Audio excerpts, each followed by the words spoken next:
बुलाए, जल्दी से। पार्वती जी की कथा कहती है कि पार्वती जी ने बाल्यावस्था में, बचपन में ये विचार कर लिया, पार्वती जी ने बचपन में ये जान लिया कि भगवान शंकर को एक लोटा जल चढ़ाना।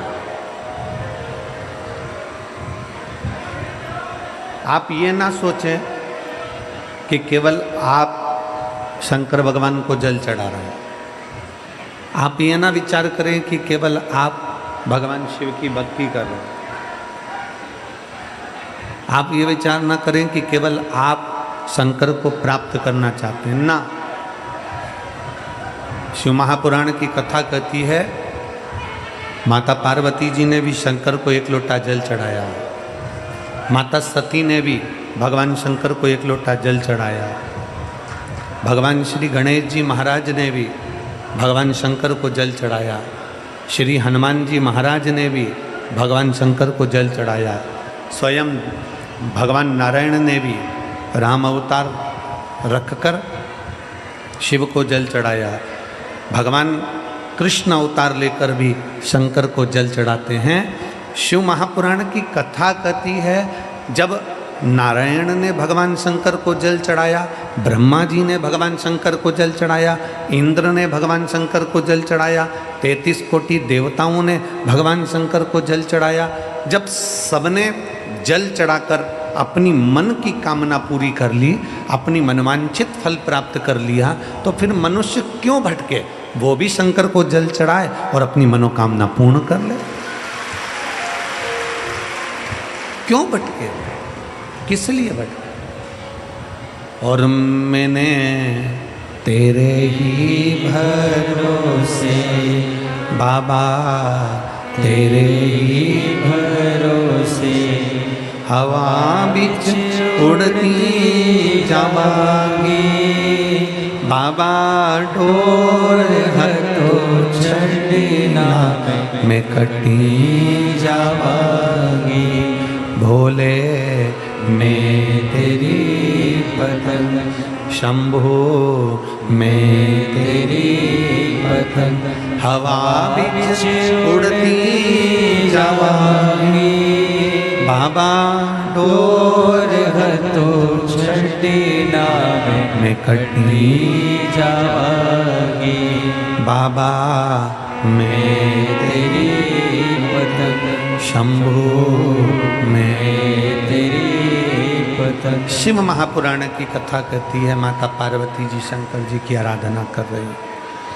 माता सती शिव की आराधना कर रही हैं, भगवान श्री गणेश जी शिव की आराधना कर रहे हैं, श्री हनुमान जी शिव की आराधना कर रहे हैं। फिर हम क्यों भटके? हमारा भटकना किस लिए? हम किस लिए भटक रहे हैं? हम क्यों इधर उधर जाएं? हम क्यों इधर उधर भटकते फिर? हम किस लिए यहाँ वहाँ चारों तरफ भटकते रहे? शिव महापुराण की कथा में अगर आप लोग बैठे हैं तो एक संकल्प अपने भीतर उतार कर जाइए।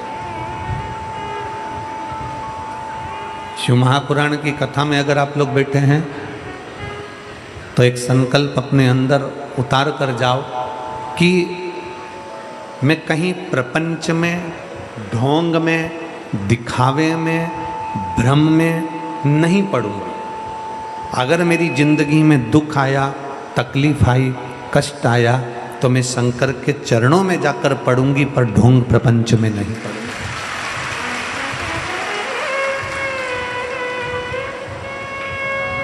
मैं शिव के द्वार जाऊं ना, मैं भगवान शंकर की चौखट पर जाऊं, मैं भगवान शंकर के दरवाजे पर जाऊं। अगर मुझे जाना ही है तो मैं शंकर के पास जाऊं।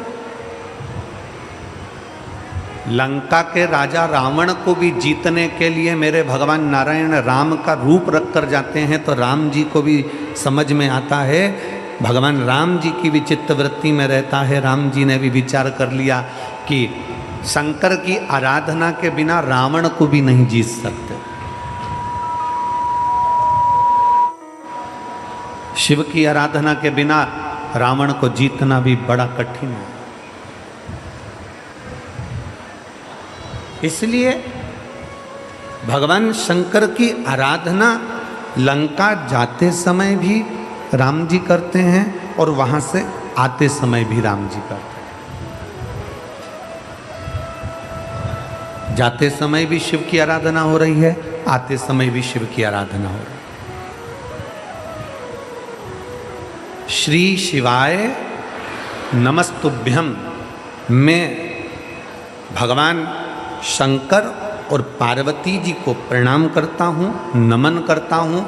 श्री शिवाय नमस्तुभ्यम का मतलब है कि मैं बाबा शंकर और पार्वती को नमन कर रहा हूँ।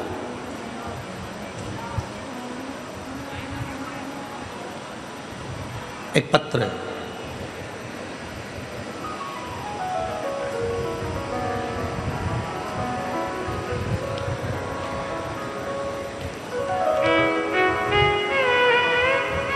मैं सुनील कुमार राय, ग्राम मोतीपुर, पोस्ट महुआ, थाना कंटेया, जिला गोपालगंज, बिहार का निवासी हूँ।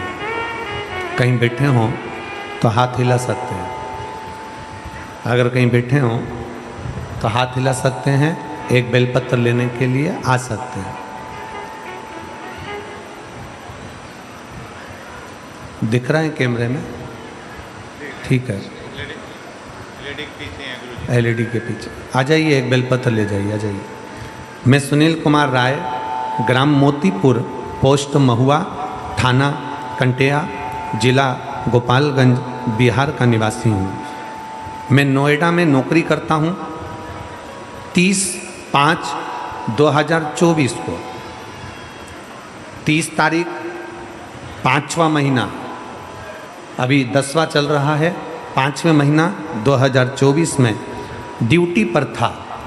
शाम को गांव से फ़ोन आया कि मेरा पुत्र आयुष कुमार राय, जो कि 16 साल का है, रोड एक्सीडेंट हो गया है। मेरे 16 साल का बेटे का रोड एक्सीडेंट हो गया। मेरे परिवार के लोग उसको गोरखपुर उचित हॉस्पिटल में लेकर गए। जांच के डॉक्टर बोले, जांच करने के बाद डॉक्टर ने कह दिया इसको ब्रेन हेमरेज हो गया है। ब्रेन हेमरेज हो गया है, इसका ऑपरेशन करना पड़ेगा।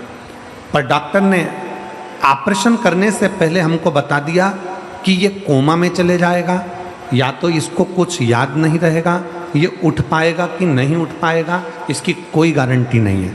क्योंकि जिसका ब्रेन खोल दिया जाता है फिर वो शुद्ध में नहीं रहता, वो सही नहीं हो पाता, या तो वो पलंग पर ही पड़ा रहता है या फिर वो कोमा में पड़ा रहता है। अगर आप बोलें तो हम ऑपरेशन कराएं। ऐसी सिचुएशन पड़ गई गुरुदेव, बचने की कोई उम्मीद नहीं थी। डॉक्टर ने कह दिया केवल 1% उम्मीद है इसका ऑपरेशन, और ऑपरेशन करने के बाद भी अगर ये बच गया तो बच गया। घर के लोगों ने उसी समय पर हाँ भर दिया और सुबह 5 बजे ऑपरेशन चालू हुआ।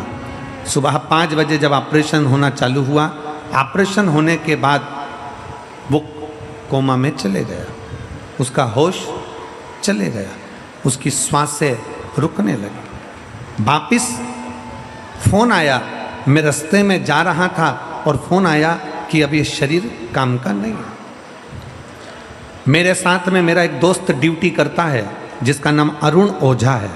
मेरा अरुण ओझा दोस्त ने मुझे कहा कि तू घबरा मती, एक काम कर, मेरी माताजी कथा सुनती है सीहोर वाला महाराज की, वो श्री शिवाय नमस्तुभ्यम मंत्र का वर्णन करता है। एक काम कर, हॉस्पिटल में जो भी हो ना उससे कहो कि बच्चे के कान में श्री शिवाय नमस्तुभ्यम लगा दिया जाए। डॉक्टर ने मना कर दिया कि हम बच्चे के कान के पास किसी को जाने नहीं देंगे, वेंटिलेटर पर पटक दिया। तो भी हाथ पैर जोड़कर डॉक्टर कोई धार्मिक था, उससे कहकर बच्चे के कान में हेडफोन लगाकर श्री शिवाय नमस्तुभ्यम का मंत्र लगा दिया। गुरुदेव, मंत्र लगाने के बाद उसके शरीर में 15 मिनट के अंदर हलचल होना चालू हो गई और बाबा की ऐसी कृपा हुई कि मेरे बाबा ने कृपा करी, शंकर जी के मंदिर का जल लाकर उसके शरीर पर लगाया, एक बेलपत्र उसके पास रखा और श्री शिवाय नमस्तुभ्यम मंत्र के बल पर आज मेरा बेटा ठीक है। मैं बाबा को यहाँ धन्यवाद देने के लिए आया हूँ। शिव तत्व, शंकर ओघड़ी है।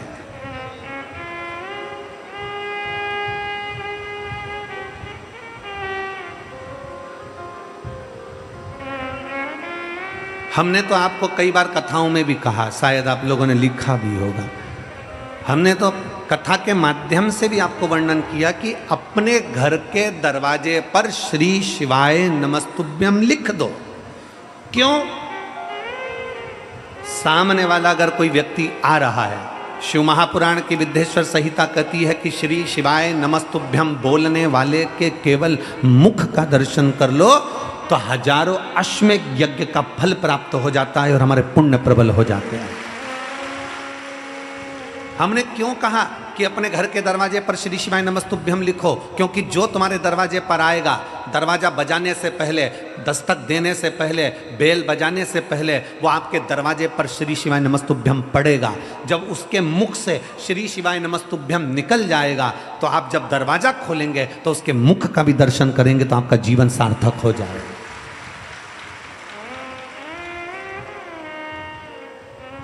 कोई स्टिकर आता हो, स्टिकर चिपका दो।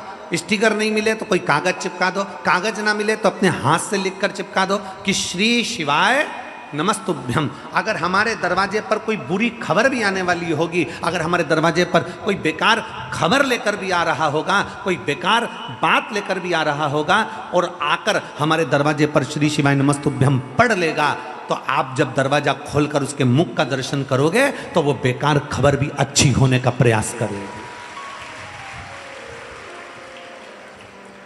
श्री शिवाय नमस्तुभ्यम शिव महापुराण की विद्येश्वर संहिता का वो तत्व है जिसको दुनिया के लोग अगर समझ जाएं, कहते हैं दुनिया के लोगों को पहले स्मरण में नहीं था कि पशुपति व्रत क्या है। शिव महापुराण के माध्यम से लोगों ने पशुपति व्रत को जाना, शिव महापुराण के माध्यम से भगवान शंकर की विरल भक्ति को जाना, शिव तत्व को।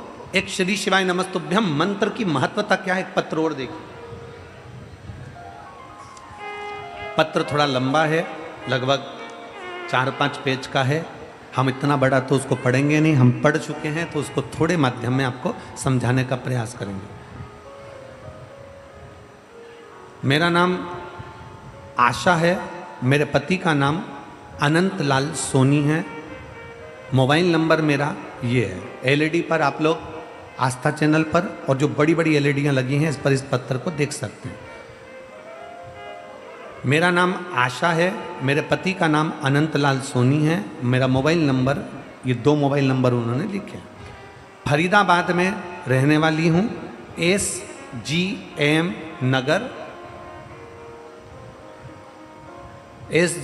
नगर गली नंबर 4 फरीदाबाद में मैं रहती हूँ। कहीं बैठी हो तो हाथ हिला सकती हूँ। दिख गए? दिखे हैं तो आ जाइए, एक बेलपत्र ले जाइए। अगर दिख गए हैं आ जाइए, आप बेलपत्र ले जाइए।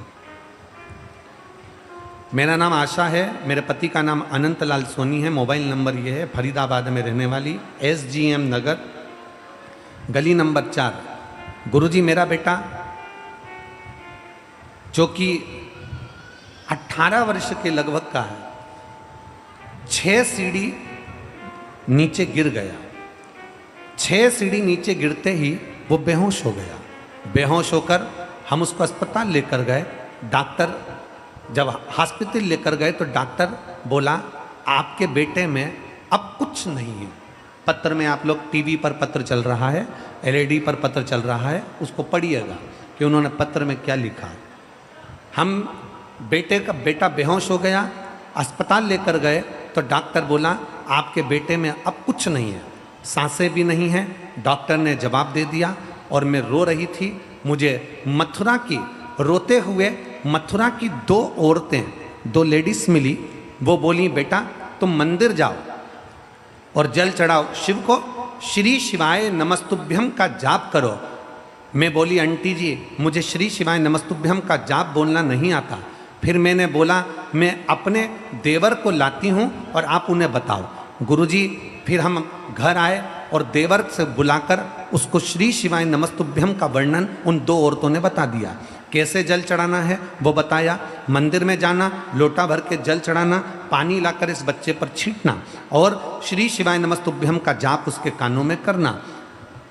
बॉडी हॉस्पिटल में ही पड़ी थी और मैं अपने देवर के साथ मंदिर ढूंढ रही थी। मंदिर ढूंढते ढूंढते एक मंदिर मिला जिसमें ताला लगा हुआ था। मंदिर के पुजारी जी ने ताला नहीं खोला। पंडिताइन जी को बोला कि हमारा बहुत बड़ी समस्या है, आप दरवाज़ा खोलो। तब पंडिताइन ने दरवाज़ा खोला, पर पानी चढ़ाकर मैं लेकर आ रही थी तो पानी थोड़ा गिर गया। गिरते से ही पंडिताइन गुस्से में हो गई, उसने टंगल उठाकर, डोलची उठाकर बाहर फेंक दिया। मेरा पूरा पानी चले गया। मैं विनती करी कि मैं पोछा लगा देती हूँ। मंदिर का मैंने पोछा लगाया, फिर पानी चढ़ाया और लिया, और वही पानी लेकर मैं अपने बेटे के पास आ गई। गुरुदेव, बेटे के पास आते आते इतनी देर में बस हॉस्पिटल के दरवाजे पर पहुंची थी, इतनी देर में बेटे की श्वास नलिका में थोड़ी सी श्वास आई और श्वास आने के बाद उसको वेंटिलेटर पर डाल दिया गया। जैसे ही वेंटिलेटर पर डाला, मैं अपने बेटे के शरीर पर पानी को लगा दी। पानी को लगाने के बाद मैंने अपने बेटे के कान में श्री शिवाय नमस्तुभ्यम 1 घंटे तक वेंटिलेटर के पास डॉक्टर के पांव पड़कर बोलती रही। और बाबा की मैं क्या गुणगान करूं गुरुदेव, मेरा 18 साल का बेटा आज बाबा की कृपा से ठीक हो गया और बाबा की कृपा से जीवित हो गया। मैं शिव तत्व को प्रणाम करती हूँ। एक श्री शिवाय नमस्तुभ्यम, वो मंत्र जान लो, वो शब्द जान लो, वो अक्षर जान लो, वो आनंद जान लो जो हमारे जीवन की सार्थकता को सिद्ध कर देगा। दीपावली पर अपने अपने घर की सफाई करो, दीपावली पर अपना दरवाजा साफ करो, दीपावली पर अपने दरवाजे को साफ करो, मना नहीं। पर दीपावली पर एक नियम बनाओ कि मैं अपने दरवाजे पर बंदरवाल लगाऊं ना लगाऊं, मैं अपने दरवाजे पर आम पत्ता लगाऊं ना लगाऊं, मैं अपने दरवाजे पर लाइट लगाऊं ना लगाऊं, पर अपने दरवाजे पर श्री शिवाय नमस्तुभ्यम जरूर लिखूंगी, जिससे मेरे जीवन की सार्थकता सिद्ध हो। आने वाला व्यक्ति क्या लेकर आ रहा है, आने वाला व्यक्ति कौन आ रहा है, आने वाला व्यक्ति किस भाव से आ रहा है, ये समझने के लिए वो क्या खबर ला रहा है, अच्छी है बुरी है, सामने वाला व्यक्ति क्या लेकर आ रहा है, अच्छा है बुरा है, कम से कम वो हमारे दरवाजे पर आकर खड़ा होगा। दरवाजा बंद होगा, जितनी देर खड़ा रहेगा उतनी देर उसके दरवाजे पर श्री शिवाय नमस्तुभ्यम पड़ेगा। जब आप दरवाजा खोलोगे तो उसके मुख का दर्शन करोगे, उसके चेहरे का दर्शन करोगे। अपना स्मरण, अपनी भक्ति, अपना विश्वास शिव के प्रति, भरोसे को बढ़ाओ, विश्वास को बढ़ा लो। और जब भरोसा और विश्वास दोनों बढ़ता है, जब भरोसा और विश्वास दोनों बढ़ता है तो शिव तत्व प्राप्त होता है। शिव तत्व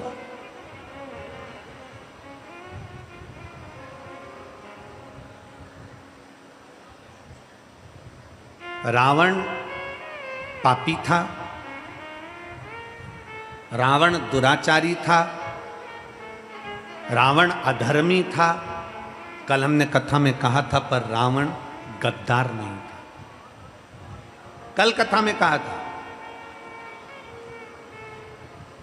कई लोग हमसे कहते हैं गुरुजी हमने सुना है कि मंगलवार को ये नहीं करना चाहिए, कोई कहता है कि बुधवार को बाल नहीं कटवाना चाहिए, कोई कहता है गुरुवार को ये नहीं करना चाहिए, कोई कहता है शनिवार को ये नहीं करना चाहिए, कोई कहता है शुक्रवार को ये नहीं करना चाहिए, कोई के सोमवार को ये नहीं करना चाहिए। शिव महापुराण की कथा कहती है 7 वार मेरे शंकर के हैं। नक्षत्र शिव ने बनाया, काल शिव ने बनाया, पंचांग शिव ने बनाया, समय शिव ने बनाया, घड़ी शिव ने बनाया। इसलिए उसको महाकाल कहते हैं, क्योंकि उसने काल बनाया, घड़ी बनाई, पल बनाया, नक्षत्र बनाया, सब कुछ उसने बनाया। रविवार उसका है, सोमवार उसका है, मंगलवार उसका है, बुधवार, गुरुवार, शुक्रवार, शनिवार, ये सब वार उसके हैं। शिव महापुराण की कथा कहती है, कोई कहता है कि हमें रविवार को ये नहीं करना, बुधवार को ये नहीं करना, सोमवार को ये नहीं करना, मंगलवार को ये नहीं करना। शिव महापुराण की कथा कहती है 7 वार तुम्हारी मर्जी पड़े वो करो, पर इतना याद रखो कि 7 दिन तुम्हारा मन पड़े वो करो, पर इतना याद रखो कि 7 दिन किसी के दिल को ठेस ना पहुंचे वो कभी ना करो। सब कुछ करो पर किसी का बुरा मत करो।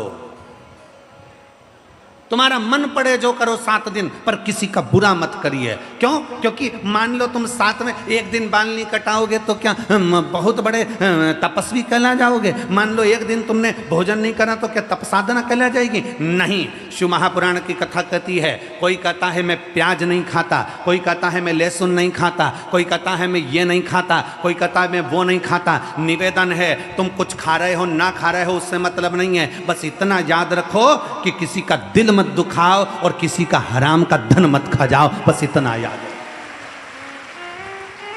आप किसी का धन ना खाइए, आप किसी की प्रॉपर्टी ना खाइए, आप किसी का पैसा ना खाइए, आप किसी का वैभव ना खाइए। वो धन कैसे निकलता है, किस रूप में निकलता है, हम पहले भी कथा में कहे हैं। दो भाई थे, दो भाई सगे दो भाई।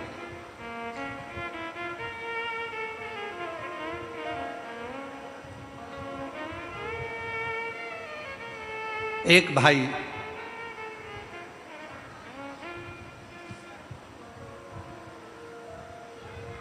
कुंवारा था, एक की शादी हो गई थी, घर में पत्नी थी, छोटा भाई था। भाई को एक बीमारी लग गई और भाई को बीमारी लगी और बीमारी लगने के बाद भाई उसके ऊपर खर्चा करने लगा। खर्चा करने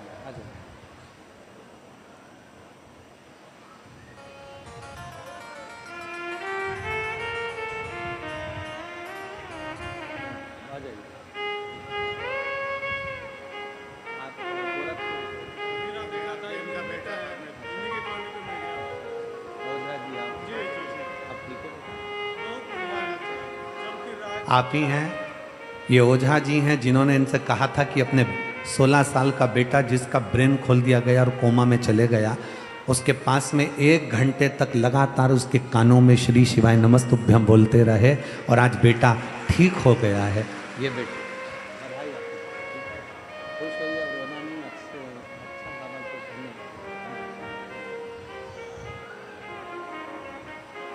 शिव तत्व है।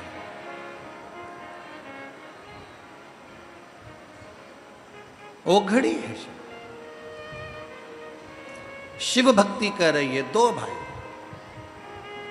छोटे भाई के शरीर में रोग हो गया, रोग होने के बाद छोटा भाई धीरे धीरे बीमार पड़ता डॉक्टरों को दिखाया, दवाइयां दिलाई, औषधि दिलाई, सब कुछ करा।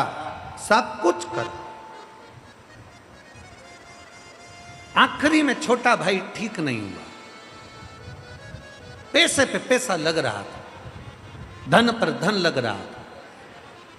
धर्म पत्नी ने अपने पति से कहा, सुनो तुम्हारे भाई पर लगभग लाखों रुपए खर्च हो गए पर तुम्हारा भाई ठीक नहीं होता, तो मेरा निवेदन है डॉक्टर से मिल लो और डॉक्टर से मिलकर एक काम करो कि तुम्हारे भाई को धीरे धीरे कर कोई ऐसी दवाई दे दो जिससे तुम्हारा भाई, क्योंकि अब चल सकता नहीं, पड़ा रहता है, पलंग पर है, उसका जीवन बेकार हो गया, तो उससे तो उसके प्राण छूट जाए तो अच्छा। डॉक्टर से मिलो जाके।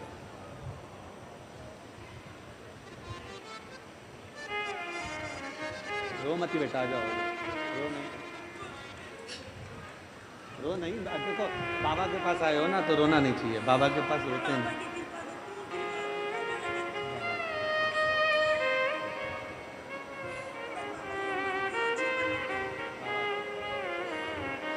कह रही हैं, मैंने पत्र में लिखा, एक बार तो प्राण छूट चुके थे, दूसरी बार ठीक हो गया, कुछ दिन बाद वापिस कोमा में चले गया, फिर वापिस मंदिर जाना चालू करा, तीसरी बार फिर कोमा में चले गया और बाबा की कृपा से अब बेटा पूर्ण तरह से ठीक होकर बाबा के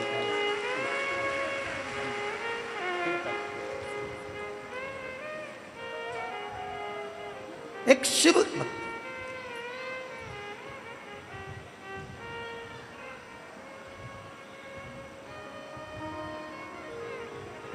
बड़े भाई की पत्नी ने कहा कि अब इनका शरीर, तुम्हारे छोटे भाई का शरीर साथ नहीं दे रहा, डॉक्टर से मिलो और कोई ऐसी दवाई ले लो जिससे स्लो पॉइजन जैसा दे देकर, अगर अपन पॉइजन देकर मारेंगे तो लोग कहेंगे कि बताओ भाई को मार दिया। कोई दवाई ऐसी दे दी जाए जो धीरे धीरे तुम्हारा छोटा भाई, अब शरीर में कब तक पैसा लगाओगे, वो शरीर काम का नहीं है। बड़े भाई ने कहा ठीक है, डॉक्टर से जाकर मिले, डॉक्टर ने एक दवाई दे दी, 2-2 बूंद ये दवाई देते रहना, किसी को मालूम ना पड़े, और वो मरीज गया। डॉक्टर कभी ऐसी दवाई नहीं देता कि किसी के प्राण छूटे। ये बड़ा भाई डॉक्टर के पास नहीं गया था, ये बड़ा भाई किसी हाकिम के पास पहुंच गया, किसी अन्य के पास पहुंच गया और थोड़ा धन देकर उसी को डॉक्टर बनाकर उसी से धन देकर दवाई लेकर आ गया। डॉक्टर कभी बुरा नहीं करता। हमने पहले भी कहा कि डॉक्टर शिव का एक रूप होता है। ये दवाई लाया, दवाई लाकर अपनी पत्नी को दी, पत्नी 2-2 बूंद डालती जाए, देती जाए, धीरे धीरे धीरे धीरे भाई मर गया। मर गया, प्रॉपर्टी पूरी हो गई, अपनी जमीन जायदाद अपनी हो गई, समय बीत गया। बड़े भाई के घर में औलाद नहीं थी, जैसे ही छोटा भाई मरा उसके 1 साल बाद छोटे भाई मरने के बाद में भाई की पत्नी को औलाद हो गई। औलाद हो गई, समय आया, समय आने पर बच्चा बड़ा हुआ, बड़ा होकर बच्चा और बड़ा हुआ, बड़ा होने के बाद में फिर उस बच्चे का विवाह हुआ। विवाह होने के बाद उसकी भी पत्नी आ गई, पत्नी आने के बाद फिर उसकी तबीयत उस बच्चे की खराब हुई। बच्चे की तबीयत खराब हुई तो बाप को मालूम पड़ा कि असाध्य रोग हो गया है, जो रोग समाप्त नहीं हो रहा। बाप अपने उस बेटे के पास में बैठा था, बहू रो रही थी, माँ रो रही थी और बेटे के पास रोता रोता रोता रोता आंख से आंसू ढाल रहा, आंख से आंसू निकल रहे। भगवान तूने क्या कर दिया, मेरे बेटे को कौन सा रोग दे दिया, मेरे बेटे को कितनी बड़ी तकलीफ दे दी, भगवान तूने क्या कर दिया। अंतिम क्षण था, रो रहा था, तड़प रहा था, पूरा घर बिक गया, जमीन बिक गई, जायदाद बिक गई, बेटे को सही कराने में सारी जमीन जायदाद बिक गई, पूरा धन चले गया। तब बाप रोते रोते बोला, बेटा न अब तो कुछ भी नहीं बचा, तेरी माँ के जेवर तक चले गए, सब कुछ चले गया, अब तेरी पत्नी के तन के जेवर भी चले गए, पर तू ठीक नहीं हो पा रहा बेटा, तुझे क्या हो गया, कौन क्या कर गया, समझ में नहीं आता। तब आखिरी में शिथिल सा बेटा पलंग से उठकर बोला, भैया मैंने अपने हिस्से की प्रॉपर्टी पूरी अपने ऊपर खर्च करवा ली।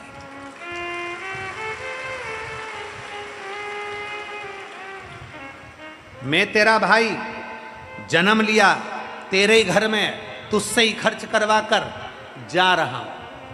कर्म की गति बड़ी विचित्र है, इसलिए शिव महापुराण की कथा कहती है कि तुम 7 दिन में 7 बार में बुधवार, गुरुवार, शुक्रवार, शनिवार तुम्हारी मर्जी पड़े जो करो, पर इतना जरूर करो कि हम किसी का बुरा ना करें।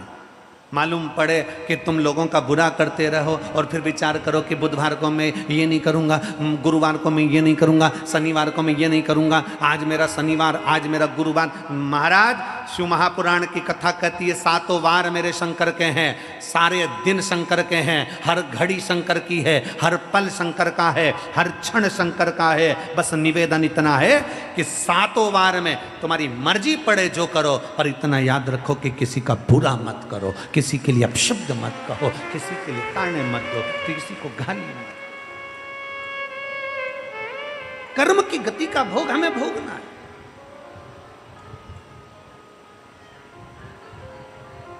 कोई दूसरा कर्म गति का भोग भोगता ही नहीं है।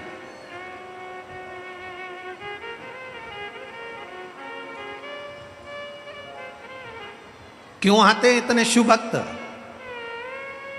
लाखों की संख्या में आप लोग आए हो, लाखों की संख्या में आप लोग आए हो और पूरी रात से आ रहे हो। पंडाल में जगह नहीं, धूप में बैठे हुए हो, किसी के पास छाता है, किसी के पास नहीं है, परंतु आप अपनी दरी बिछाकर रात भर बाबा का कीर्तन कर कर भोलेनाथ का नाम जप करते हुए पूरी रात से बैठे हो, एक जैसे इंतजार कर रहे हो। शिव पुराण चालू होगी, भगवान शंकर की कथा प्रारंभ होगी। क्या है शिव पुराण में? भगवान शंकर के सामने ईश्वर जी गोरा जी बनकर शिव पार्वती जब आकर बैठे, गणा और गौर बनकर शंकर पार्वती जब कथा सुनने के लिए बैठे, शंकर भगवान की कथा स्वयं शंकर सुनते हैं। शंकर पार्वती जब कथा सुनने के लिए बैठे, उस समय पर वहीं पर उसी जगह पर भगवान शंकर ने तुमरुका जी से पूछा, हे तुमरुकेश्वर, हे तुमरुका, बताओ इस शिव महापुराण के पंडाल का ऐसा क्या महत्व है कि दुनिया के लोग शिव पुराण की कथा में जाकर बैठते हैं? उसका सार तत्व क्या है? तुमरुका जी ने भगवान शंकर की साक्षी में, ईश्वर जी और गोरा जी की साक्षी में, गणा और गौर की साक्षी में कह दिया कि ये 24,000 श्लोक की शिव महापुराण की कथा साधारण नहीं है। जिस पंडाल में, जिस भूमि पर, जिस जगह पर यह कथा होती है, वहां 33 कोटि देवी देवता 24 घंटे खड़े रहकर कथा का रसपान ग्रहण करते। ये 24,000 श्लोक की शिव महापुराण की कथा 24 घंटे देवताओं को खड़ा रखकर भगवान शंकर की विरल कथा का रसपान करते हैं। किसका मंगल बेकार, किसका शनि बेकार, किसका गुरु बेकार, किसका बृहस्पति बेकार, किसका शुक्र बेकार, किसका राहु बेकार, किसका केतु बेकार, किसके घर में वास्तु दोष, किसी के घर में काल सर्प दोष, किसी के घर में पितृ दोष। शिव महापुराण की कथा कहती है, जब वो कथा सुनकर उठकर अपने घर के लिए जाता है, उसके शरीर से उसी जगह की मिट्टी, पुलिस इंस्पेक्टर की पोस्ट से रिटायर हुए हैं। मेरे पति को 2/5/2024 में हार्ट की परेशानी हो गई थी। गुरुदेव 4 बार डॉक्टर को दिखाया तो कहा कि इनका हार्ट काम नहीं कर रहा। हार्ट ने काम करना बंद कर दिया। बहुत बड़ी प्रॉब्लम सामने खड़ी हो गई गुरुदेव।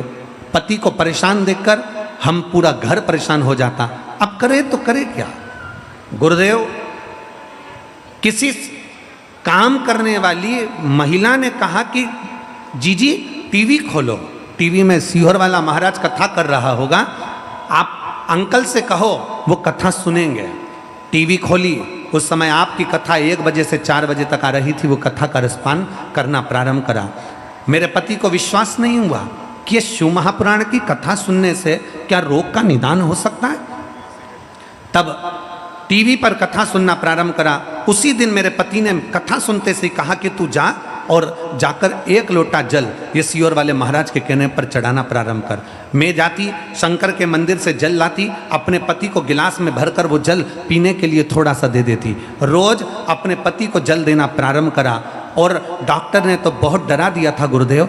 फिर हम आखिरी में जांच कराने के लिए वापस डॉक्टर के पास पहुंचे तो डॉक्टर ने एंजियोग्राफी करने का जो बोला था, ऑपरेशन करने का जो बोला था, डॉक्टर ने आखिरी में कह दिया इसकी सारे टेस्ट नॉर्मल आ गए हैं, ना इसको एंजियोग्राफी की ज़रूरत है, ना हार्ट में ऑपरेशन की ज़रूरत है, ना बाईपास करने की ज़रूरत है, इनको घर लेकर जाओ। मैं बाबा को प्रणाम करने के लिए आई हूँ। एक लाइन अच्छी लिखी है, आप और हम गुनगुना लेते हैं।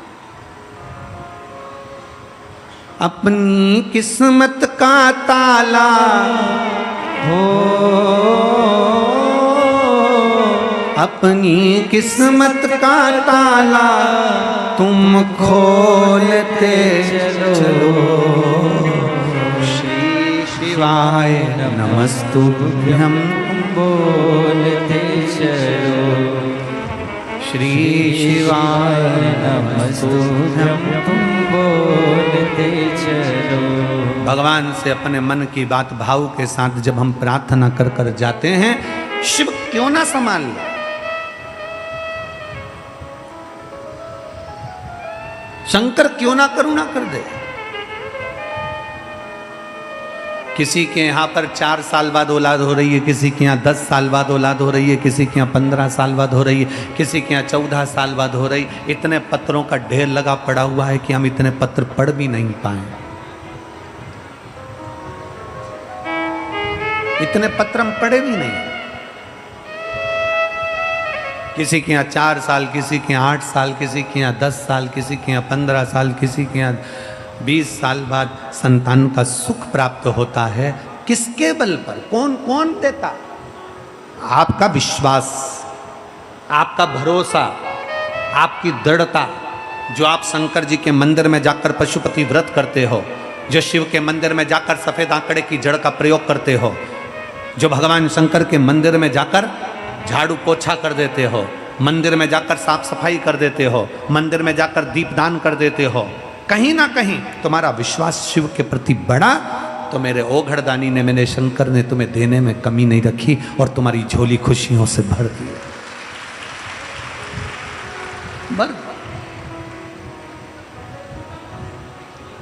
प्रतिदिन अच्छा सोचो, अच्छा विचारो, अच्छा करने का प्रयास करो। अच्छा सोचिए, अच्छा विचारिए और अच्छा करने का प्रयास करिए। हमारा नियम है, हम हमारे भोले बाबा की सेवा करते हैं, हमारे ठाकुर जी की सेवा करते हैं, हम हमारे शंकर जी की सेवा करते हैं, शालिग्राम जी की सेवा करते हैं, लड्डू गोपाल जी की सेवा करते हैं, कल्लू जी की। तो हमारा नियम है, हम रोज प्रतिदिन इस व्यासपीठ पर आते हैं, तब व्यासपीठ से जाते हैं, तब रोज झोली पसार कर, आपने देखा भी होगा कि हम झोली पसार कर प्रणाम करते हुए एक ही चीज कहते हैं, मेरे बाबा किसी स्त्री की, किसी महिला की गोद खाली मत रखना और किसी पुरुष की जेब खाली मत रखना। बस इतना ध्यान रखे मेरे बाबा, इतनी कृपा करना, इतनी दया करना, इतनी करुणा करना कि किसी स्त्री की, किसी महिला की गोद खाली ना रहे, किसी महिला की गोद खाली ना रहे, इतनी कृपा करना, इतनी दया करना, और किसी पुरुष की जेब खाली ना रहे। ये करुणा करिए आप। जिस महिला की गोद खाली रहती है उसको जगत में सुनना बहुत पड़ता है। बताओ, बांझ है, संतान नहीं है, औलाद नहीं है, 8 साल हो गए, 10 साल हो गए, 15 साल हो गए, लोग अपशब्द पर अपशब्द कहते हैं। पुरुष से नहीं कहते, स्त्री को ज्यादा टॉर्चर करते हैं, महिला को ज्यादा टॉर्चर करते हैं, महिला से ज्यादा कहते हैं इसकी संतान नहीं, इसकी संतान नहीं, इसकी संतान नहीं, उसको सुनना पड़ा।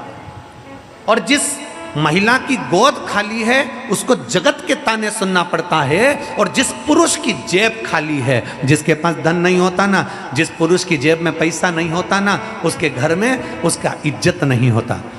जिस पुरुष की जेब में पैसा नहीं होता ना, परिवार वाले भी सम्मान नहीं देते। सगे 4 भाई हैं, 3 भाई अगर काम पे लगे हैं, पैसा है, और एक भाई के पास पैसा नहीं है ना, तो उसको कोई पूछेगा भी नहीं कि शादी यहाँ करें कि नहीं करें, लड़के की शादी है या जमीन जायदाद का फैसला है या कोई दूसरा फैसला है, उससे नहीं पूछा जाता, क्योंकि उसके पास कुछ है ही नहीं, तो क्या पूछेंगे उससे। जिस पुरुष की जेब खाली रहती है, अगर दोस्तों के साथ बैठा है तो भी हंसी उड़ाई जाती है, रिश्तेदारों में जाता है तो हंसी उड़ाई जाती है, ससुराल जाता है तो हंसी उड़ाई जाती है, संबंधियों के जाता है तो हंसी उड़ाई जाती है। इसलिए मेरे भोले बाबा, किसी स्त्री की, किसी नारी की गोद खाली ना रहे और किसी पुरुष की जेब खाली ना रहे। ये जिंदगी का एक सुख है, ये जीवन का एक आनंद है। शंभु शंभु शंभु शंभु। किसी स्त्री की गोद खाली ना रहे और किसी पुरुष की जेब खाली ना रहे, वो भरी रहे। शंकर बाबा के मंदिर, मेरे शिव के शिवालय में, मेरे शंकर का देवालय, मेरा शिव का शिवालय जीवन में खुशियां देने वाला है, खुशियां, आनंद देने वाला है, सुख देने वाला है। कभी मौका मिले जिंदगी में, सीहोर कुबेरेश्वर धाम पर आप जब जाएं, जब मौका मिले और कुबेरेश्वर धाम की पवित्र भूमि पर, भगवान शंकर की पवित्र भूमि पर जब जाएं,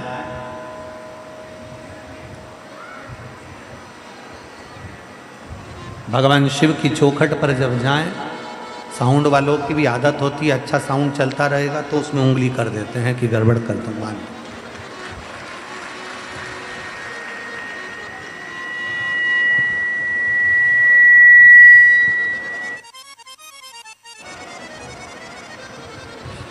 कभी कुबेरेश्वर बाबा की भूमि पर जाएं, भगवान शंकर की पवित्र धरा पर जाएं, शिव तत्व की ओर जाएं, भगवान शंकर की चौखट पर जाएं, शिव के पास, कुबेरेश्वर बाबा की पवित्र भूमि पर जब पहुंचे तो अपने दिल से बाबा को प्रार्थना कर कर जब कंकर शंकर को वहां से उठाकर जब कंकर शंकर की पूजन करें तो बाबा से अपने मन की बात जरूर कहा करें। प्रतिदिन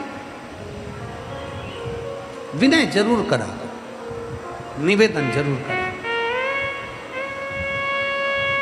और खाली ना जाता कोई दर से तुम्हारे, खाली न जाता कोई दर से तुम्हारे, मैं भी खड़ी हूँ नन्हे माहे पसारे, अपने हृदय से लगा लो, लगा लो, गिरा जा रहा हूँ, उठा लो, उठा लो, भोले अपने दर से अब तो ना टालो, गिरी जा रही हूँ, उठा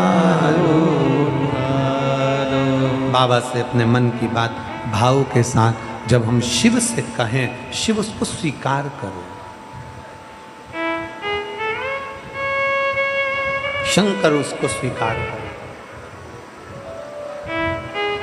कितनी आस, कितना विश्वास, कितना भरोसा आप लोग हृदय में रख कर आते हो, श्रवण करते हो, एक लोटा जल शंकर जी को समर्पित करते हो, बाबा उसको स्वीकार करते हैं।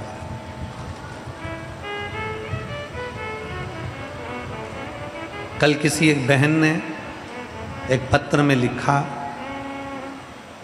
शिव कौन सा जल स्वीकार करते हैं? शंकर भगवान कौन सा जल स्वीकार करते हैं? गंगा का जल, सरयू जी का जल, नदी का जल, बावड़ी का जल, तालाब का जल, कुएं का जल, हेडपंप का, हापसी का जल, सरोवर का जल, कुंड बावड़ी का जल, सरयू, यमुना, गोदावरी, कावेरी, कौन का जल शिव अधिक प्रिय रखते? शंकर भगवान को सबसे ज्यादा प्रिय कौन सा जल है?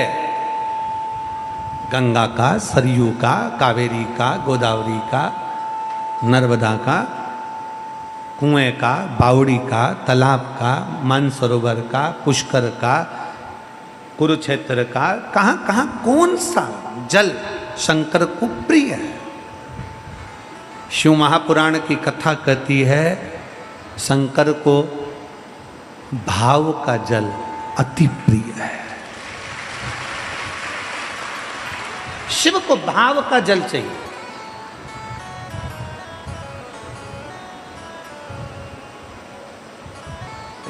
एक लाइन पहले आप लोग भजन में गुनगुनाते थे, भगत के बस में है भगवान, भगत के वश में है भगवान, भगत बिना ये कुछ भी नहीं है, भगत बिना ये कुछ भी नहीं है, और भगत है की जान भगत के वश में है भगवान। फिर आगे उसमें कहा, भाव बिना ये कुछ भी नहीं है, भाव बिना ये कुछ भी नहीं है, और भाव से रीझे शाम भगत के वश में है भगवान, भगत के वश में है भगवान। भगवान को केवल तुम्हारा भाव चाहिए, भगवान को तुम्हारी निर्मल भक्ति चाहिए, भगवान को तुम्हारा विश्वास चाहिए, भगवान को तुम्हारा नूतन हृदय चाहिए, शुद्ध भाव चाहिए। भगवान बिना भाव के कभी रीझता नहीं है। गंगा के घाट पर पहुंच गए और गंगा का जल लेकर भी आ गए और तुम्हारा भाव शुद्ध नहीं है तो गंगा का जल क्या करेगा? बोलो बोलो, जम के बोलो जरा सा। गंगा का जल कुछ करेगा? फिर सरयू जी का जल ले भी आए और तुम्हारा भाव नहीं है तो सरयू का जल क्या करेगा? मन चंगा तो कठोते में गंगा। राम जी के सामने निषाद राज केवट बैठे हुए हैं और केवट भगवान राम जी से कहते हैं कि मुझे तुम्हारे चरण धुलाना है। केवट कह रहे हैं कि मुझे आपके चरण पखारना है। केवट कह रहे हैं कि मुझे आपके चरण पखारना है, चरण धुलाना है। मेरे को आपके केवल चरण धुलवाना है और चरण धोने का मुझे आज्ञा दीजिए, मैं आपके चरण दूं, मुझे आज्ञा करो, चरण धोने की आज्ञा दो। राम जी ने निषाद राज से कहा, केवट से कहा, एक केवट सामने गंगा जी का जल है, चल मैं तेरे साथ चलता हूं, गंगा जल में जाकर खड़ा हो जाता हूं, तू वहां धो लेना, चरण धुल जाए। इतने में केवट बोला नहीं नहीं नहीं नहीं, हमें गंगा जी के जल से धोना ही नहीं है, हमें गंगा के जल से नहीं धोना।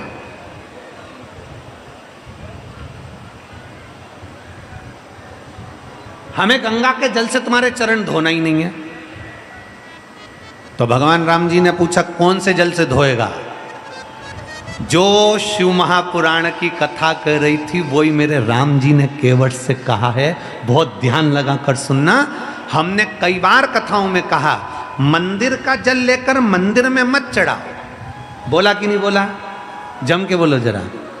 मंदिर में से पानी भर लिया, मंदिर की बाल्टी में से जल भर लिया और भगवान को चढ़ा दिया ना। शिव महापुराण की कथा कहती है अपने घर जाओ, घर से लोटे में जल भर कर लेकर आओ। जब घर का जल लाकर चढ़ाओगे तो शिव उसको स्वीकार करेगा। केवट क्या करा है? केवट ने कहा नहीं प्रभु, मैं गंगा जी के जल से तुम्हारे चरण नहीं धोऊंगा। तो फिर जल कहां से लाएगा? इतने में केवट कहता है मैं जल अपने घर से लेकर आऊंगा, अपने घर से। तो राम जी केवट पर हंसकर बोले तेरे घर में जो जल है वो कहाँ का है? केवट बोला ये गंगा जी का ही है। ये गंगा जी का ही। तो फिर घर के जल में और गंगा के जल में क्या अंतर आ गया? केवट कहता है ये तो गंगा अविरल बह रही है, धोए तो कोई धो ले, पर घर जाऊंगा, घर जाकर अपने हंडे में से, मटके में से, अपने मटके में से, अपने हंडे में से, वो मेरे घर का हंडा मटका है, उसमें से मैं जब जल भर कर लेकर आऊंगा तब मैं आपके चरण पखारूंगा तो वो जल साधारण नहीं होगा, गंगा के जल से भी प्रबल हो जाएगा। जिसने रामचरितमानस सुनी है, जिसने रामायण पढ़ी है, केवट अपने घर गया, घर जाकर अपनी पत्नी को आवाज लगाया कठोता कहाँ है? कठोता जानते हो? जम के तो बोलो जरा, जानते हो? कठोता मतलब आटा उसनने का बर्तन, पात। हमारे यहाँ सीहोर में उसको परात कहते हैं। अब तुम्हारे उत्तर प्रदेश में क्या कहते हैं हमको नहीं, परात कहते हैं, उसी को कठोता कहते थे। उस पहले काय के परात चलती थी, अभी तो स्टील की, तांबे की, पीतल की परात चलती है, पहले चलती थी लकड़ी की और पत्थर की परात। केवट गया घर, घर जाकर केवट ने आवाज लगाई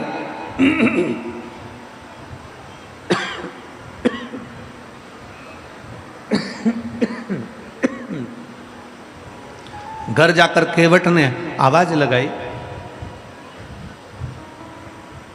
और केवट ने घर जाकर जब आवाज लगाई पत्नी को, सुनती है? धर्म पत्नी ने पूछा क्या हुआ? केवट ने आवाज लगाकर कहा कठोता कहाँ है? कठोता। पत्नी बोलती वो रखा। केवट बोला ये तो पत्थर का है। मेरी दादी के हाथ का कठोता कहाँ है? दादी वाला? हाँ। वो लकड़ी का? हाँ। पत्नी ने पूछा क्यों? ये पत्थर के कठोते पे चरण नहीं धुला सकते जो लकड़ी का कठोता लेकर जा रहे हो? इतने में केवट कहता है अपनी पत्नी से तू समझती नहीं है, पत्थर के कठोते में चरण धुलाऊंगा तो पत्थर पे से पानी सूख जाएगा, लकड़ी के कठोते में चरण धुलाऊंगा तो लकड़ी पानी को सोख लेती है। जब जब आटा उसनेंगे अंदर से पानी निकल आएगा और अपन रोज तर जाएंगे। ये कृपा प्रभु। पत्थर के कठोते में राम जी के चरण नहीं धुलाए, केवट ने लकड़ी का कठोता रहा, घर में से पानी भरा, पत्नी के हाथ में दिया और चिल्लाते चिल्लाते गया, रे हम जा रहे हैं चरण धुलाने, जिसको आना आ जाओ। सारे के सारे आ गए। भगवान राम जी को कठोते में खड़े होने के लिए केवट ने विनती करी, बाबा आप राम जी आप अपना चरण कठोते में रखिए। राम जी ने अपना एक चरण कठोते में रख दिया। केवट से बोले धुला ले। केवट बोला नहीं धुलाऊं। केवट बोला नहीं धुलाऊं। राम जी बोले धुला। केवट बोले नहीं धुलाऊं।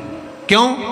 केवट बोला हमारी अम्मा कहती थी किसी का एक चरण छुओ या प्रणाम करो या किसी का एक चरण धो तो लड़की होती है और दोनों चरण प्रणाम करो तो लड़का होता है। ओ प्रभु हम आपके दोनों चरण पखारेंगे, दोनों चरण को प्रणाम करेंगे। राम जी से कहा तुम दोनों पांव बर्तन में रखो। अब बर्तन था छोटा और राम जी के चरण मोटा। अब बर्तन में रखें तो रखें कैसे? इन्होंने लक्ष्मण को देखा, सीता को देखा। सीता जी बोली अब तो रखना तो पड़ेगा, रख दो। राम जी बोले गिर पड़ेंगे। लक्ष्मण जी बोले आप चिंता मत करो, हम शेषनाग जब पृथ्वी को संभाल सकते तो तुम्हें भी संभाल लेंगे, तुम गिरोगे नहीं। तुम तो रखो, पांव रखो अंदर, तुम रखो तुम्हारा पांव अंदर। और भगवान राम ने दोनों पांव रख दिए, दोनों पांव। और रखने के बाद इधर से लक्ष्मण जी पकड़े, इधर से सीता जी पकड़ी। इतने में केवट बोला नहीं,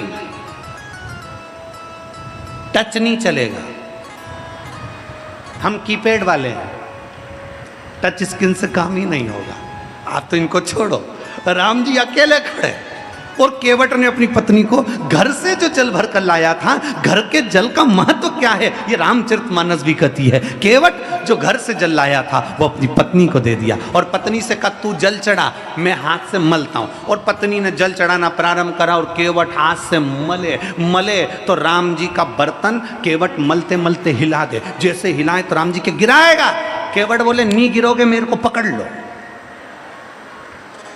राम जी बोले अभी लक्ष्मण को पकड़ रहा था तो मना करा, सीता को पकड़ रहा था तो मना करा, और अब क्या करें, मुझे पकड़ लो। इतने में राम जी के पत्र को, बर्तन को फिर हिलाया, उस कठोते को जैसे हिलाया तो राम जी गिरते गिरते बचे। इतने में लक्ष्मण जी बोले भैया पकड़ लो। इतने में केवट का कंधा पकड़ा, कंधा पकड़ा तो केवट बोला कंधा पकड़ोगे तो और गिर जाओगे, सिर पकड़ो सिर।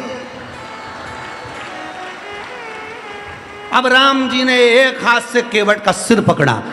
केवट भी पक्का भगत था, उसने सोच लिया था ये नारायण है, एक हाथ तो किसी पे भी रख देंगे, दोनों धरवाना है, दोनों धरवाना। और केवट ने चाल चली, चरण धुलाते धुलाते अब की बार पर हाथ को पूरा ही मोड़ दिया।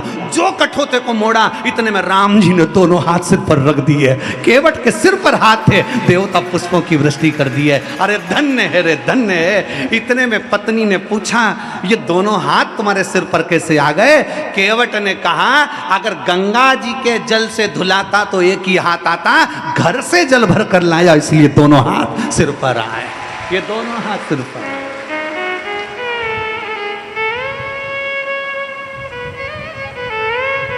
आप लोग अपने अपने घर से जल ले जाती हो मंदिर?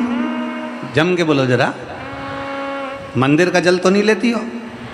अगर मंदिर का जल ले होगी तो 1 रुपया जमा करना है दान पेटी में, क्योंकि पंडित जी ने पानी भर के रखा, मोटर चली, लाइट का सबका मिला के 1 रुपया दान पेटी में डालो, तब मंदिर का पानी लो। उससे अच्छा अपन अपने घर से लेकर जाएंगे। जैसे केवट घर से भर कर लाया, मन चंगा तो कठोते में।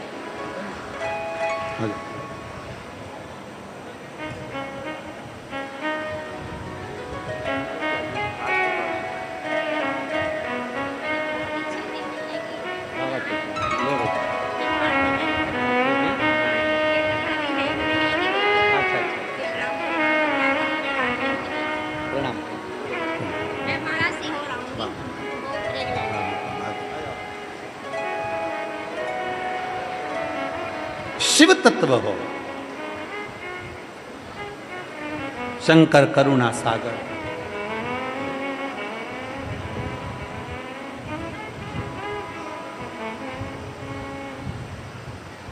और जब शिव के लिए लोग कहते हैं कौन सा जल श्रेष्ठ है महाराज। एक महिला ने पत्र में लिखा था कल, गंगा का, यमुना का, सरयू का, कावेरी का, नर्मदा का, बावड़ी का, तालाब का, समुद्र का, कुंड का, सरोवर का, हेडपंप का, कौन सा जल श्रेष्ठ है?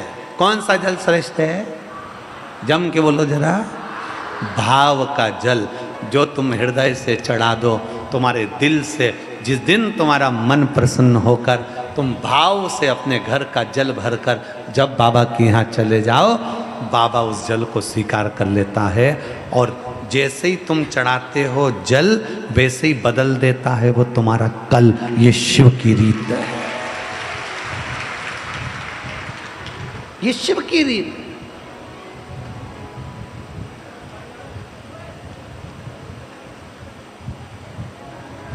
शंकर खाली नहीं छोड़ता।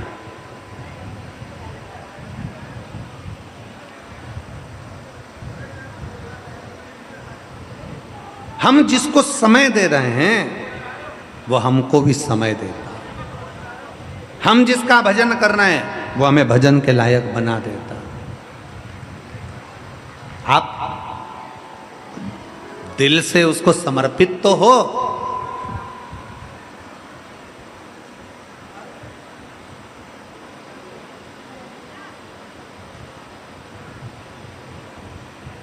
संसार में तुम्हारे जाने पर लोग स्टेटस पर, व्हाट्सएप पर मिस यू लिखने वाले ढेर मिलेंगे, ढेर। हमारा निवेदन है इस व्यासपीठ के माध्यम से, हापुड़ की इस पवित्र भूमि से, किसी के जाने पर मिस यू लिखने से अच्छा है उसके होने पर लिख दो विथ यू मैं तेरे साथ हूं।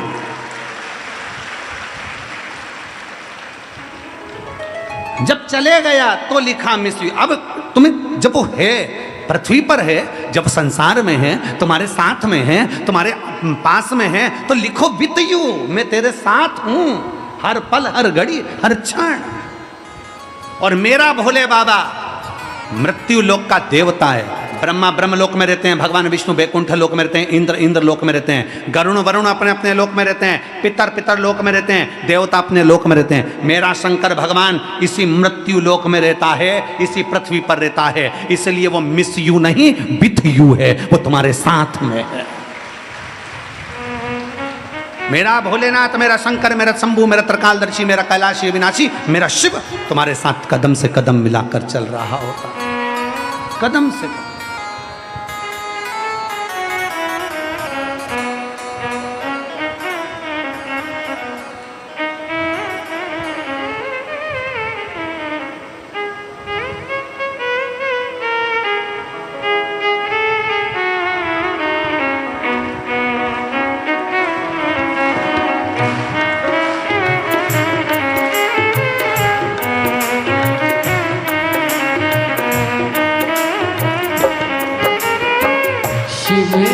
शरण में आ जाओ,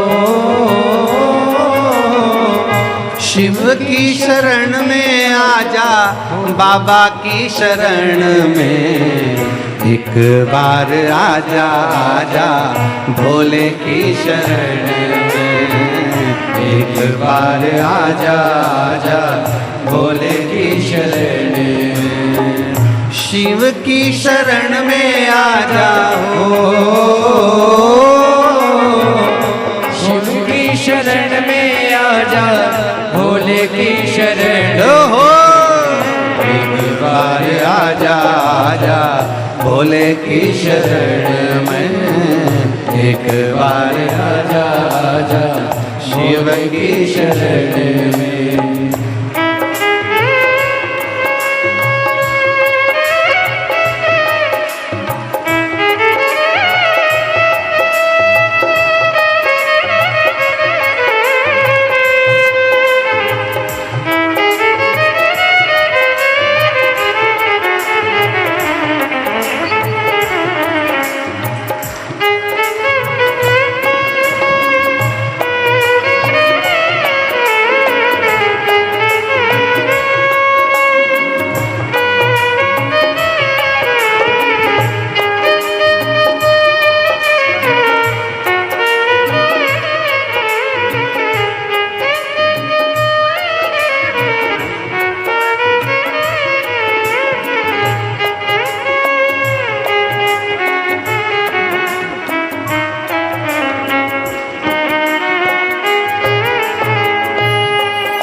चंद्रशेखर भोले त्रिपुरारी है। चंद्रमौली चंद्रशेखर भोले त्रिपुरारी है। चंद्रमौली चंद्रशेखर भोले त्रिपुरारी है। चंद्रमौली चंद्रशेखर भोले त्रिपुरारी है। गले मुंड माल राजे कल्प कृष्णधारी है।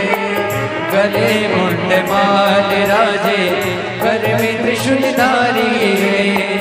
नंदी पे सवार ऐसे हो,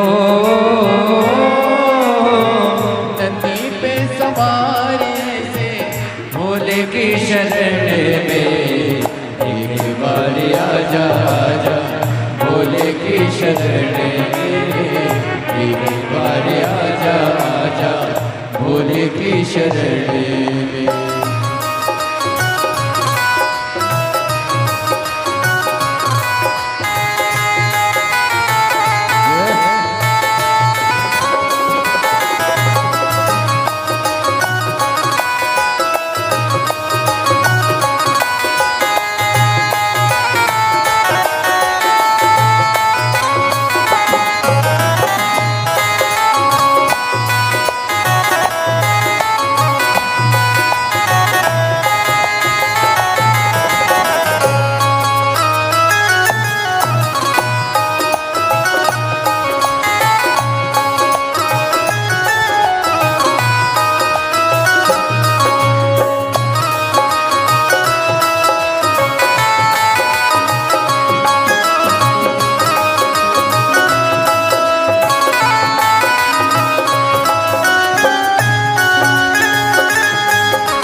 फकीर सब है भोले की शरण में। संत और फकीर सब है भोले की शरण में। संत और फकीर सब है भोले की शरण में।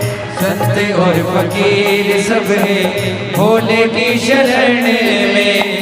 अमीर और गरीब सब है भोले की शरण में। अमीर और गरीब सब है भोले की शरण में। शिव जी सबको मिलते हो, शिव जी सबको मिलते ध्यान शरण में। एक बार आजा आजा भोले की शरण में। एक बार आजा आजा भोले की शरण में। शिव की शरण में आजा हो, शिव की शरण में आजा भोले की शरण में। एक बार आजा आजा शिव की शरण में। एक बार आजा आजा भोले की शरण में। ओ एक बार आजा आजा शंभू की शरण में।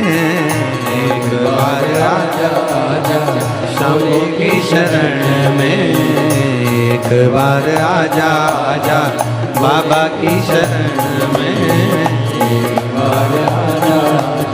बाबा की शरण हार हार। अपने स्थान पर बैठकर बड़े भाव के साथ आज कथा का विराम दिवस है। दिल से बाबा जी से प्रार्थना करिए, भगवान गढ़दानी भगवान शंकर से अपने मन की बात भाव के साथ में कहिए, बाबा उसको स्वीकार करे। दिल से प्रार्थना करिए, जहाँ जगह मिले वहाँ बैठकर भगवान शंकर से भाव के साथ में प्रार्थना करिए। जहाँ भी आपको जगह मिले वहाँ बैठिए। कथा का विराम दिवस है आज। अपने मन की बात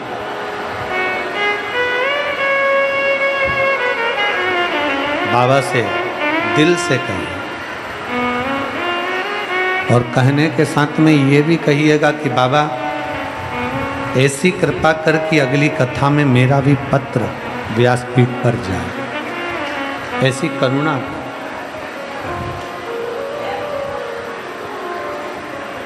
सभी लोग साथ में बोलेंगे, बाबा से विनय करेंगे, निवेदन करेंगे, प्रार्थना करेंगे।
भगवान देवाधिदेव महादेव भगवान शिव की कथा कर रही है।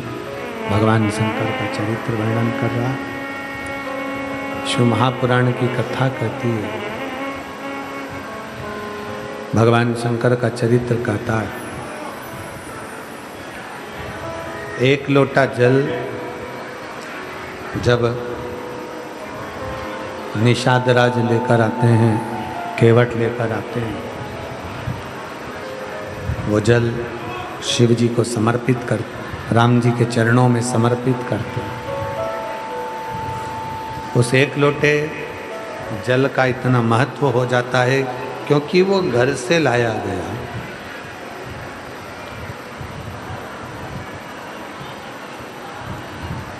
फिर निवेदन है, घर का भोजन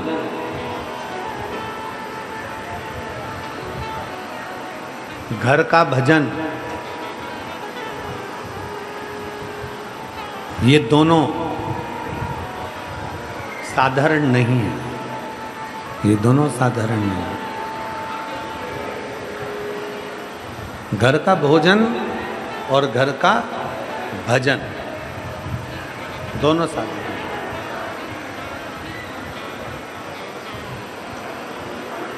अपने घर में जो मिले, अपने घर में जो प्राप्त हो जाए, 2 रोटी हो, 2.5 रोटी हो, 1 रोटी हो, 3 रोटी हो, 4 रोटी हो, जो अपने घर का मिल जाए वो होना चाहिए।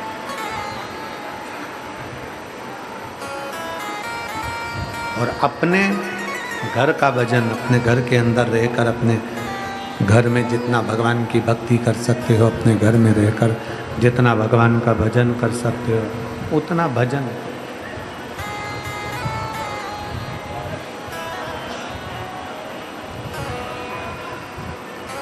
तीर्थ में जाकर बैठ जाना या कहीं और पहुंचकर भगवान की भक्ति करना, उससे श्रेष्ठ है अपने घर के अंदर रहकर।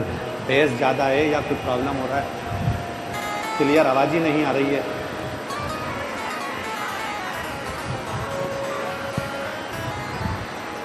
इतना तेज तो स्पीकर भी नहीं खुला है कि बार बार सीटी मारे। बेस हो रहा है या उसमें गड़बड़ हो रहा है कुछ ना कुछ।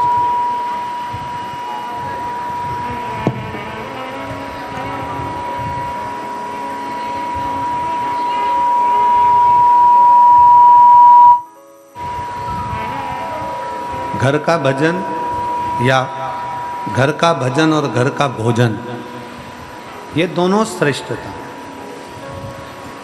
दोनों श्रेष्ठ।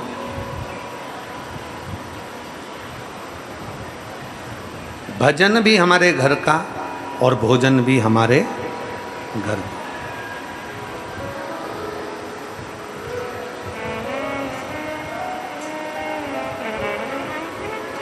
जब हम भोजन करने के लिए अपने घर में बैठते हैं, जब हम भोजन करने के लिए अपने घर में रहते हैं, पूरा परिवार एक जगह पर एकत्रित होता है। पूरे परिवार के साथ मिलकर जब हम भोजन ग्रहण करते हैं, एकत्रित होकर जब हम भोजन करते हैं, तो अपने मन में जो होता है, अपने भीतर की जो बातें होती हैं, हम सामने प्रकट करते हैं। अपने भीतर की बात सामने प्रकट कर रहे हैं। घर में रहकर जब हम भजन कर रहे होते हैं, घर में रहकर जब भगवान की भक्ति कर रहे होते हैं, घर में रहकर जब हम अविदल भक्ति को धारण कर रहे होते हैं, घर में रहकर जब हम भगवान की भक्ति में डूबे हुए होते हैं, तब हमें कहीं जाने की जरूरत नहीं पड़ती। सारे तीर्थ, सारे धाम, सारी नदियाँ, सारे तीर्थ जब जिस जगह पर बैठकर हम भगवान का भजन कर रहे होते हैं, उस जगह पर आकर विराजमान हो जाते हैं। उस जगह पर आपको कहीं नहीं जाना। हमने पहले भी कथा में कहा, फिर कहते हैं, संत बनना सरल है, साधु बनना सरल है, तपस्वी बनना सरल है, तीर्थ पर जाकर बैठ जाना सरल है, सन्यासी बन जाना सरल है, अपना घर छोड़ देना सरल है, किसी गंगा यमुना के तट पर जाकर बैठ जाना सरल है, मठ मंदिर आदि का निर्माण स्मरण पर अपने शिव महापुराण की कथा कहती है कि तीर्थ, कहीं किसी मठ में जाकर बैठ गए, मंदिर में जाकर बैठ गए, कहीं तीर्थ में जाकर बैठ गए, कहीं जाकर बैठ गए, ये तुम घर छोड़कर जहां जाकर बैठ जाओगी, ये सब सरल है। पर दुनिया का सबसे बड़ा कठिन काम है अपने गृहस्थाश्रम में रहना, घर में रहकर भगवान का भजन करना, यह कठिन।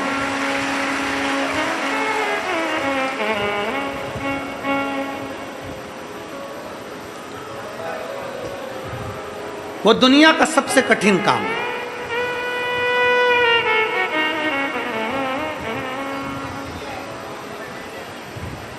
घर में रहकर भगवान का भजन होना। बेटे की तबीयत खराब हो रही है, बहू को कुछ हो रहा है, पति को कुछ हो रहा है, पत्नी को कुछ हो रहा है, दादा को कुछ हो रहा है, दादी को कुछ हो रहा है, घर में आवक कम हो रही है, जावक ज़्यादा हो रही है, कहीं कुछ प्रॉब्लम हो रहा है, कहीं पड़ोसी परेशान कर रहे हैं, कहीं रिश्तेदार परेशान कर रहे हैं, उस बीच में भगवान की भक्ति करो तो, उस बीच में परमात्मा की भक्ति करो तो सर, कितना कठिन है।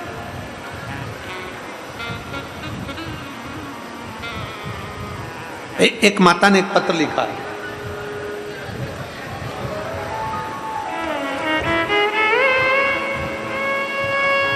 आरती सिंह, मैं गाजियाबाद कोट गांव की रहने वाली हूं, कहीं बैठी हो तो हाथ हिला सकती हैं, अगर कहीं बैठी हो तो हाथ हिला सकती हैं, बेलपत्र लेने के लिए आ सकती हैं। मेरा नाम आरती सिंह है, मैं गाजियाबाद कोट गांव की रहने वाली हूं। मैं बाबा का क्या वर्णन करूं गुरुदेव।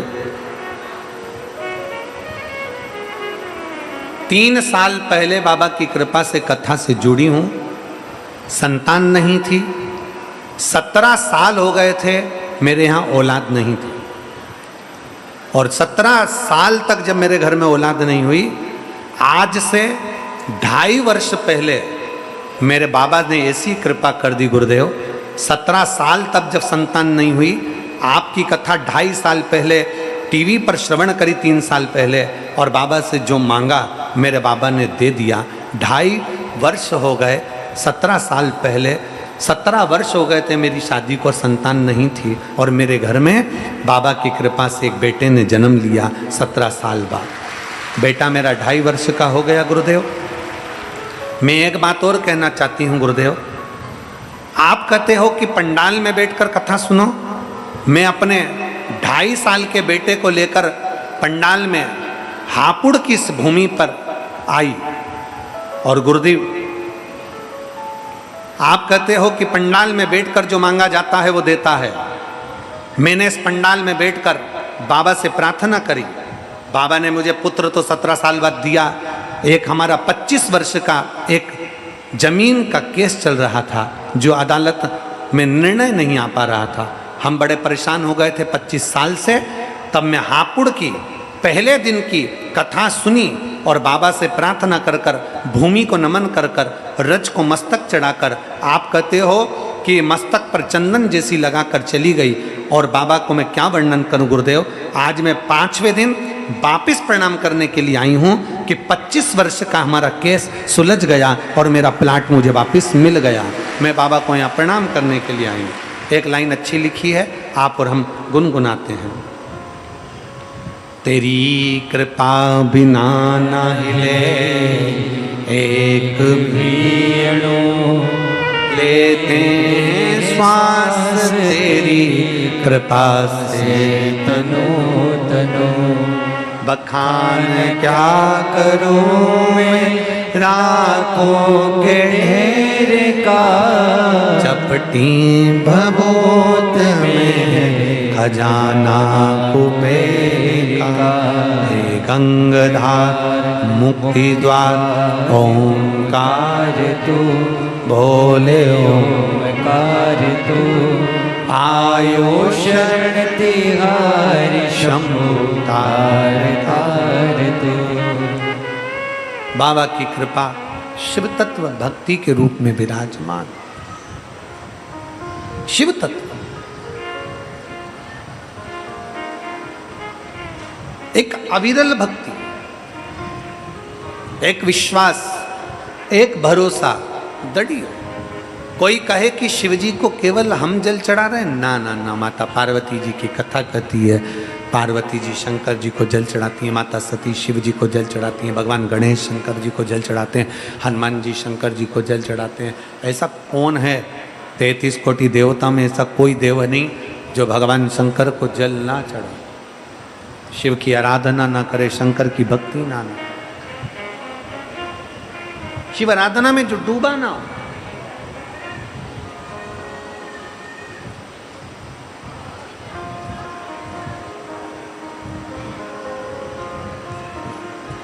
शिव तत्व में जो डूबा ना, शंकर की विरल भक्ति में जो डूबा, कितना देता है वो, कितना प्रदान करता है वो। शिव महापुराण की कथा कहती है, जीव जीवित है, संसार में है, संसार सागर में है। दुनिया के लोग अगर तुमसे कहें कि शंकर भगवान तो बहुत दूर हैं, शिवजी तो बहुत दूर हैं, शंकर भगवान, सबको कह देना भगवान नारायण बैकुंठ में है, ब्रह्मा ब्रह्मलोक में है, केवल मृत्यु लोक का देव है, देव अधिदेव महादेव है। शंकर भगवान से जो हम कहेंगे, शिव से जो हम कहेंगे, शंकर की भक्ति में जो हम कहेंगे, वो शिव हमें स्वीकार, शिव स्वीकार। दो चीजें घर की करिए, एक भोजन और दूसरा जम के बोलो जरा भजन। दोनों घर में करो। भोजन भी घर का और भजन भी घर का, दोनों को घर का बनाओ। और जितना हो सकता है भोजन घर का बनाकर जो प्रेम से 2 रोटी 2.5 रोटी 1 रोटी आधी रोटी चावल दाल जो तुम खा सकते हो वो घर का पाए, घर का।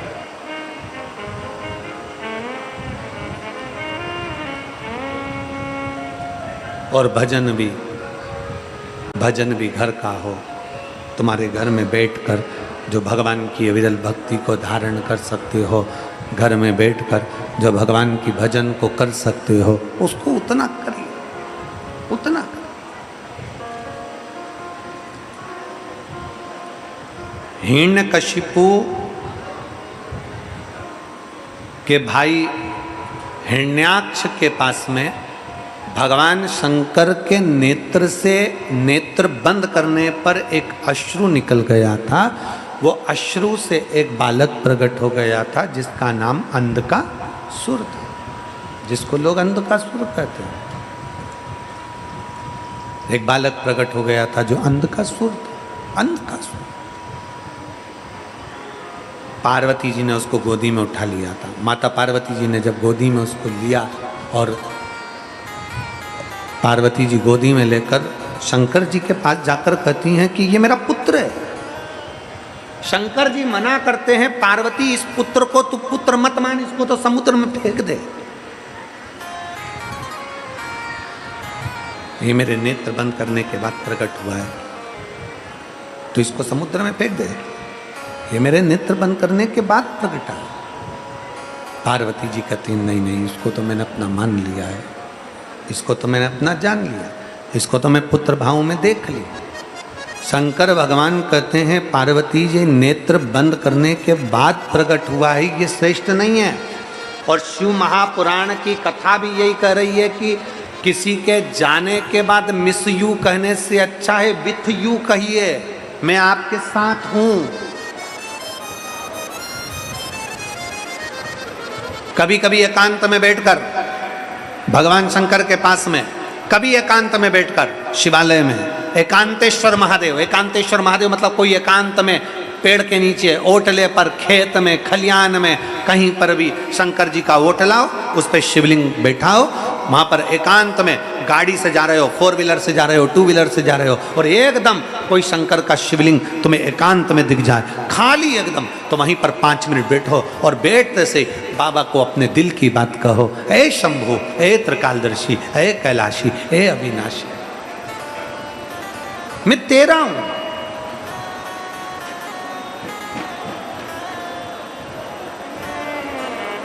हे ओघड़दानी, मैं तुम्हारा हूं।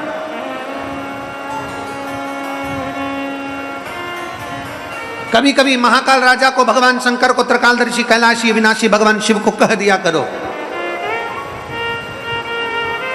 ऐसा कोई पल ना आए, ऐसी कोई घड़ी ना आए, ऐसा कोई क्षण ना आए जिस समय में आपको याद ना करूं। हर पल, हर घड़ी, हर क्षण तुझे याद करता है। वो कहते हैं ना कि ऐसी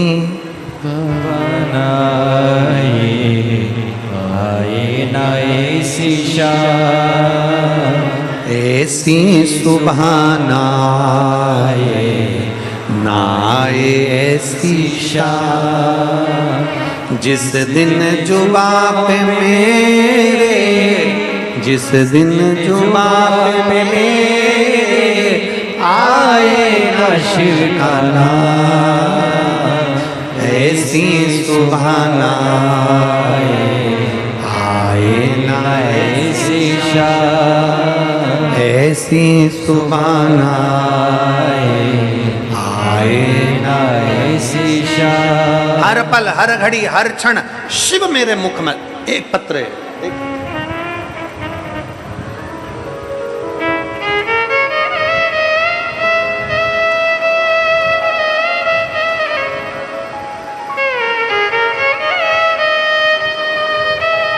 मैं प्रियंका शर्मा, पत्नी अमित शर्मा, श्रीनगर, मुकाम है श्रीनगर हापुड़ की निवासी हूँ। कहीं बैठी हो तो हाथ हिला। आप ही हैं? बाबू आया है साथ में? लिया उसको, लिया।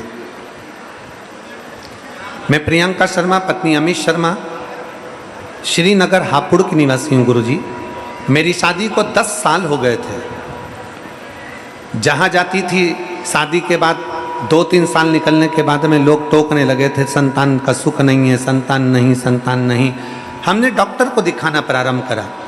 5 साल तक हमने डॉक्टर का पूरा इलाज करवाया पर संतान का सुख नहीं आया। AIMS से भी हमने दिल्ली के हॉस्पिटल से भी इलाज करवाया, तब संतान का सुख नहीं आया। बहुत परेशान हो गए। हमारे बीच में माननीय सांसद महोदय, अभी राम जी की ही कथा चल रही थी और हमारे सांसद महोदय श्री अरुण गोविंद जी पधारे। एक बार जोरदार ताली बजाकर स्वागत करें, जिन्होंने जो रामचरितमानस पूरे हृदय में बैठी है लोगों के दिल में, ऐसी पवित्र रामचरितमानस में राम जी का किरदार निभाने वाले श्री अरुण गोविंद जी। एक बार जोरदार ताली बजाएं।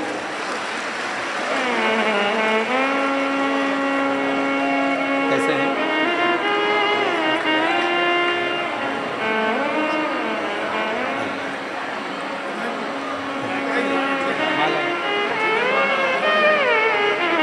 हमारे बीच में क्षेत्रीय विधायक जी भी, विजयपाल आरती जी भी पधारे हैं। एक बार जोरदार ताली बजाकर स्वागत।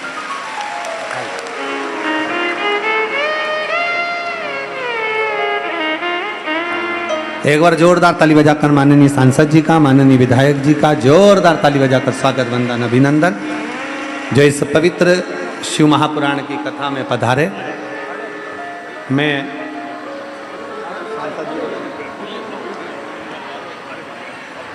दो शब्द मैं माननीय सांसद महोदय जी से निवेदन करूंगा। माननीय अरुण गोविंद जी से, सांसद जी से निवेदन करूंगा कि 2 शब्द वो अपने अवश्य कहें। आप लोग बैठ जाइए, बैठ जाओ। 2 शब्द में माननीय अरुण गोविंद जी से, सांसद जी से कहूंगा कि अपने 2 शब्द वो अवश्य कहें। जय श्री राम, जय जय श्री राम।